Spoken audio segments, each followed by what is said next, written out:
भगवान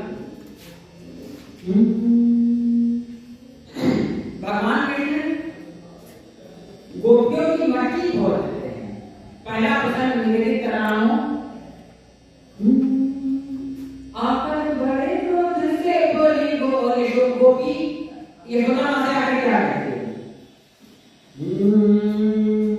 आकर बड़े क्रोध से बोली गोपी की मुझसे बड़ी की दिखाई ललाने। आकर बड़े क्रोध से बोली गोपी की मुझसे बड़ी की दिखाई ललाने। माता यशोदा मेरे सर से माखन की मटकी है देखो दिखाई ललाने। आकर बड़े क्रोध से बोली गोपी की मुझसे बड़ी की दिखाई ललाने। माता यशोदा मेरे सर से माखन की मटकी है देखो दिखाई ललाने। ओ माता यशोदा कहीं कुछ कभी आगे गोपी से आंखें मिलाई ललाने। माता यशोदा कहीं कुछ कभी आगे गोपी से आंखें मिलाई ललाने। फिर वो ठगी खड़ी रह गई प्रेम की माधुरी जब बजाई ललाने। फिर वो ठगी खड़ी रह गई प्रेम की माधुरी जब बजाई ललाने। इसी नाम में दूसरा संदेश करता हूं कि गोपियां राधा से क्या कह रही हैं। हम एक चीज एक्सप्लेन कर रहे हैं, तो आपको प्रेशर लेने की जरूरत नहीं है। जारी जारा दिखा प्रस्तुति गाठिना क्या तुझको बंसी देती सुनाई नहीं।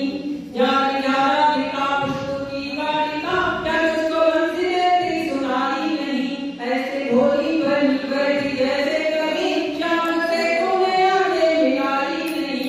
ऐसे भोली बनी बैठी जैसे कभी शाम से तूने आंखें मिलाई नहीं। राधिके हंसते बोली सुनो ऐ सखी, है ये राधा कृष्ण की पराई नहीं। राधिके हंसते बोली सुनो ऐ सखी, है ये राधा कृष्ण की पराई नहीं। और प्रेम की धुन भली भांति पहचाने थी, प्रेम की धुन भली भांति पहचाने थी। ये तो धाम मेरे कन्हई नहीं, तो धाम मेरे कन्हई नहीं। बहुत बहुत आभार। इसी क्रम में अंतिम छंद निवेदित करता हूँ। अंतिम आगे बढ़ता हूँ। अंतिम का है। अरे किस कड़ी का अंतिम छंद? था ऐसा संगीत रजो में की दिशाएं सभी गुनगुनाने लगी। था ऐसा संगीत रजो में की दिशाएं सभी गुनगुनाने लगी। बाल बाल थिरकने लगे झूमकर गोपियां अपनी सुध बुलाने लगी। बाल बाल थिरकने लगे झूमकर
आओ सुनाए तुमको अपने बचपन की आज कहानी।